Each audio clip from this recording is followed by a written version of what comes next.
अस्सलाम वालेकुम दोस्तों, मेरे चैनल कहानी नुक्कड़ में आप सभी का स्वागत है। दोस्तों, अगर आपको मेरी कहानी अच्छी लगे तो लाइक करें और चैनल को सब्सक्राइब करना बिल्कुल भी ना भूलें। एक गांव में 4 दोस्त रहते थे। वो चारों बेहद निकम्मे और कामचोर थे। वो हर वक्त यही चाहते कि हमें कोई भी काम ना करना पड़े, लेकिन खाने पीने और रहने सहने के लिए हर चीज मिलती रहे। उन चारों में से जो सबसे बड़ा था वो बहुत चालाक और ज़हीन था। उसने उन्हें लोगों को बेवकूफ बनाकर पैसे जमा करने का एक अजीब तरीका बताया। उसने कहा कि हम किसी दूसरे गांव चले जाते हैं, वहां के लोग हमारे लिए अजनबी होंगे और हम भी उनके लिए अजनबी होंगे। हम गांव के अमीर लोगों के पास जाकर झूठ मूठ की कहानियां सुनाएंगे और अपनी गुर्बत बयान करेंगे। ये सुनकर वो हमें कुछ न कुछ पैसे जरूर दे देंगे। तीनों उसकी बात पर राजी हो गए। अगले ही दिन चारों दोस्तों ने सफर शुरू कर दिया। फिर वो अपने गांव से दूर दराज के एक गांव में पहुंचे। वहां के अमीर लोगों के पास जाकर झूठ मूठ की कहानियां सुनाते, अपनी गरीब होने का रोना रोते, तो लोग उनको कुछ न कुछ दे ही देते।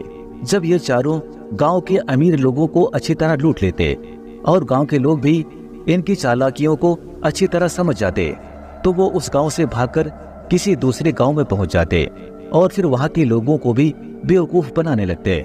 इसी तरह करते करते उन्होंने अच्छा खासा माल अपने पास जमा कर लिया और फिर झूठ बोलने में भी उन्हें महारत हो गई। एक दफा ये चारों इसी तरह सफर करते करते एक दूसरे गांव में जा पहुंचे।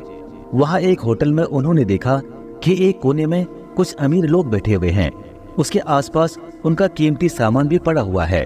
उन्हीं अमीर लोगों में एक व्यापारी भी था जिन्होंने बहुत महंगे कपड़े पहन रखे थे, जिसे देखकर वो चारों सोचने लगे कि किसी तरह से इन व्यापारी को लूटा जाए। उन चारों में से सबसे बड़े के जहन में एक तरकीब आई। फिर उसने ये तरकीब उन तीनों को बताई, तो उन तीनों ने भी उसके हाँ में हाँ मिला दी और इस तरह से वो चारों दोस्त उस व्यापारी के पास पहुंचे। सलाम दुआ के बाद उनमें से एक दोस्त ने व्यापारी से कहा, अगर आप राजी हो तो हम आपके साथ एक खेल खेलना चाहेंगे। खेल ये है कि हम सब एक दूसरे को झूठी कहानियां सुनाएंगे और शर्त ये होगी कि इन झूठी कहानियों को सच कहना होगा। अगर इन कहानियों पर किसी ने झूठा होने का इल्जाम भी लगाया तो वो हार जाएगा और उस हारने वाले का सारा सामान ले लिया जाएगा। व्यापारी ने कहा, वाह, ये खेल तो बहुत ही मजेदार होगा। मैं इसके लिए बिल्कुल तैयार हूँ। अगर मैं हार गया तो ये सारा माल तुम्हारा हो जाएगा। चारों दोस्त व्यापारी की ये बात सुनकर बहुत खुश हुए और सोचने लगे कि हम ऐसी ऐसी झूठी कहानियां इसको सुनाएंगे कि ये फौरन कह उठेगा कि झूठ है, ऐसा नहीं हो सकता, और फिर हम जीत जाएंगे और इस व्यापारी का सारा माल अपने कब्जे में ले लेंगे। लेकिन जरूरी है कि हमारे इस खेल में गांव का कोई बड़ा भी मौजूद हो, ताकि हमारे इस खेल का कोई फैसला सुना सके कि किसने जीता और कौन हारा। व्यापारी ने कुछ सोचते हुए कहा। चारों दोस्तों ने इस बात पर हाँ कह दी। चुनांचे गांव की एक चौधरी को वहां पर बुलाया गया और उसके साथ ही गांव के 4-5 मुस्टंडे भी बैठ गए। फिर उनमें से पहले दोस्त ने अपनी कहानी सुनाना शुरू की। उसने कहा कि जब मैं अपनी माँ के पेट में था, यानी कि जब मैं पैदा भी नहीं हुआ था, कि मेरी माँ और बाप सफर कर रहे थे। रास्ते में आम का एक पेड़ नजर आया। मेरी माँ ने वहाँ रुककर मेरे बाप से कहा, मुझे आम खाने को मन कर रहा है, आप पेड़ पे चढ़ के आम तोड़ कर लाए। मेरे बाप ने कहा कि ये पेड़ किसी और का है और आम भी बहुत ऊपर लगा हुआ है, मैं इस पर नहीं चढ़ पाऊंगा। लिहाजा मेरे बाप ने इनकार कर दिया। मैं जो अभी एक छोटा सा बच्चा अपनी माँ के पेट में था, मुझे जोश आया, इसीलिए मैं चुपके से अपनी माँ के पेट से निकला और आम के पेड़ पर जाकर चढ़ गया और आम तोड़ कर लाया। फिर लाकर माँ के सामने रख दिया और फिर वापस पेट में चला गया। मेरी माँ अपने सामने आम देखकर बहुत खुश हुई और बहुत मजे ले लेकर खाने लगी। पहले दोस्त ने कहानी सुनाकर व्यापारी की तरफ देखा तो व्यापारी ने कहा, अरे वाह, क्या ही जबरदस्त कहानी है। अगर कोई अपने माँ के काम आए तो क्या ही कहना। नहीं, ये कहानी झूठ नहीं हो सकती, क्योंकि तुमने बहुत अच्छा काम किया है। पहले दोस्त ने जब ये सुना तो मुंह बनाकर एक तरफ बैठ गया। अब दूसरे दोस्त की बारी आई। वो कहने लगा, मेरी उम्र अभी 6 साल की थी कि मुझे शिकार खेलने का बहुत शौक था।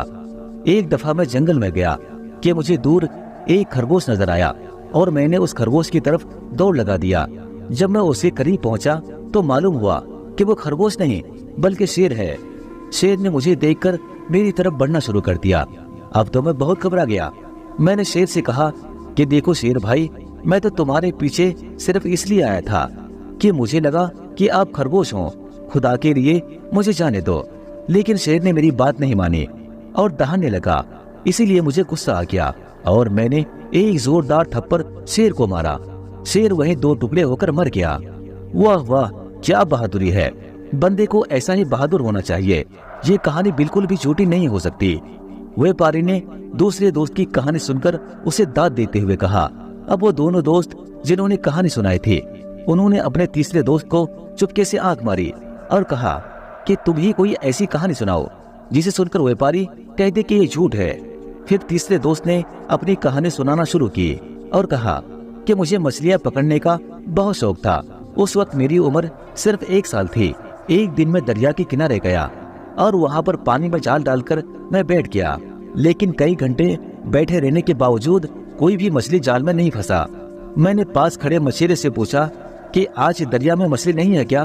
तो उन मछेरों ने मुझे बताया कि 3-4 दिनों से एक भी मछली नजर नहीं आई। मैं ये सुनकर हैरान हो गया, इसीलिए मैंने दरिया में छलांग लगा दी। तैरता तैरता दरिया की तह में पहुंचा कि एक बहुत बड़ी मछली बैठी हुई है और आसपास की तमाम छोटी बड़ी मछलियों को बड़े ही मजे से खा रही है। ये देखकर मुझे उस बड़ी मछली पर बहुत गुस्सा आया। मैंने उस बड़ी मछली को एक जबरदस्त मुक्का मारा और एक ही मुक्के में वो मछली वहां ढेर हो गई, यानी कि मर गई। फिर मैंने वही दरिया के अंदर बैठकर आग जलाया और उस बड़ी मछली को पकाकर वही खा गया और फिर अपना सामान लेकर अपने घर को आ गया। तीसरे दोस्त ने अपनी कहानी सुनाकर व्यापारी की तरफ उम्मीद भरी नजरों से देखा, लेकिन व्यापारी ने अब भी यही कहा, बहुत अच्छी कहानी है, तुमने बहुत अच्छा काम किया। तुमने उस बड़ी जालिम मछली को मारकर छोटे छोटे मछलियों को आजाद कर दिया। ये तो झूठ हो ही नहीं सकता, क्योंकि ये तो एक नेकी का काम है। तुमने न सिर्फ उसकी जान बचाई, बल्कि तुमने बहुत सारे नेकी भी कमाए। अब बारी चौथे दोस्त की थी। उसने सुनाना शुरू किया कि मेरी उम्र सिर्फ 2 साल की थी। एक दिन मैं जंगल में गया। वहाँ खजूरों के बड़े बड़े पेड़ थे और उन पर बहुत ज्यादा खजूरें लगी हुई थी। मेरा बहुत दिल चाहा कि खजूरें खाऊं, इसीलिए मैं दरख्त पर चढ़ा और मैंने वहाँ पर पेट भरकर बहुत सारी खजूरें खाई। लेकिन जब मैंने पेड़ पर से नीचे उतरने का इरादा किया तो मुझे लगा कि मैं नीचे उतरते उतरते गिर जाऊंगा। मैं दरख्त के ऊपर ही बैठा रहा यहाँ तक कि शाम होने लगी। अचानक मेरे जहन में एक ख्याल आया कि क्यों ना गांव जाकर एक सीढ़ी लाया जाए और फिर उस सीढ़ी के जरिए मैं नीचे उतर जाऊं। इसीलिए मैं भागता भागता अपने गांव गया और वहां पर से एक सीढ़ी उठा लाया। सीढ़ी मैंने उस पेड़ से लगाया और फिर सीढ़ी के सहारे मैं नीचे उतर आया। अब चारों दोस्तों ने मिलकर उम्मीद भरी नजरों से व्यापारी की तरफ देखा कि अब ये जरूर कह देगा कि नहीं, ये कहानी तो बिल्कुल झूठ है।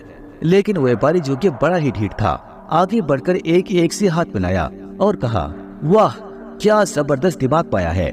ऐसी तरकीब तो किसी बहुत ज़हीन इंसान के दिमाग में ही आ सकती है। ये सारी कहानियां तो बिल्कुल सच्ची लगती है। व्यापारी ने बात खत्म करते हुए कहा। ये सुनकर चारों तो बहुत घबराया कि कहीं ऐसा ना हो कि हम हार जाएं और सारा माल ये व्यापारी कब्जा कर ले। लेकिन अब कहानी सुनाने की बारी इस व्यापारी की थी। व्यापारी ने अपनी कहानी सुनाना शुरू किया। कहा, मैंने बहुत साल पहले एक खूबसूरत बाग लगाया था। उस बाग में एक सुनहरे रंग का बहुत ही नायाब पेड़ था। मैं उसकी खूब हिफाजत करता था, रोज पानी डालता, यहाँ तक कि 1 साल गुजर गया।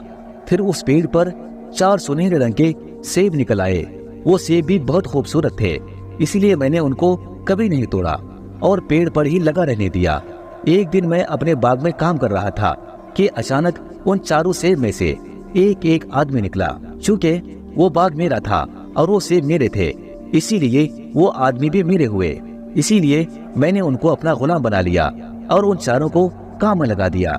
लेकिन वो 4 बहुत तिकम्मे और बहुत कामचोर थे। लेकिन एक दिन ये 4 यहाँ से भाग गए और जब मुझे ये सब पता चला तो मैं बहुत दुखी हुआ। लेकिन खुदा का शुक्र है कि आज तुम 4 गुलाम मेरे सामने मौजूद हो। ये बातें सुनकर 4 दोस्तों के तो जैसे होश उड़ गए और वो काफी देर चुप रहे।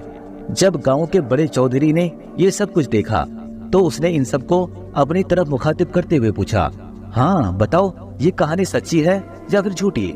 4 दोस्तों के हाथ पांव ठंडे हो गए, क्योंकि वो सोच रहे थे कि हमने अगर व्यापारी को कहा कि ये कहानी झूठ है तो उनका सारा माल व्यापारी ले लेगा, और अगर उसने कहा कि सच है तो फिर वो चारों उनके गुलाम हो जाएंगे।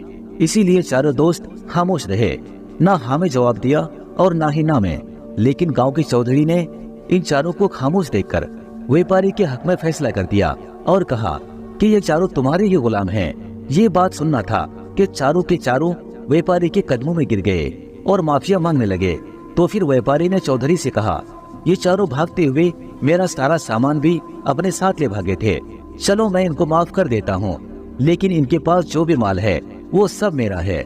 चुनांचे गांव के चौधरी ने इन चारों दोस्तों के पास जितना भी माल था वो सारा व्यापारी को दे दिया। वो व्यापारी सारा सामान और अपने मालो दौलत लेकर वहाँ से चला गया। इन चारों को भी अपने किए पर बहुत पछतावा था। उनको उनके गुनाहों की सजा मिल चुकी थी, इसीलिए उसने आज से पक्की सच्ची तौबा कर ली और दिल में ये अहद कर लिया कि हम आज के बाद किसी को बेवकूफ नहीं बनाएंगे, बल्कि आज से मेहनत करेंगे और हलाल रोजी कमाएंगे। उसके बाद वो चारों भी अपने अपने गांव चले गए और मेहनत मजदूरी करके रोजी कमाने लगे और हंसी खुशी जिंदगी गुजारने लगे। दोस्तों, अगर आपको मेरी कहानी अच्छी लगे तो लाइक करें और चैनल को सब्सक्राइब करना बिल्कुल भी ना भूलें। शुक्रिया।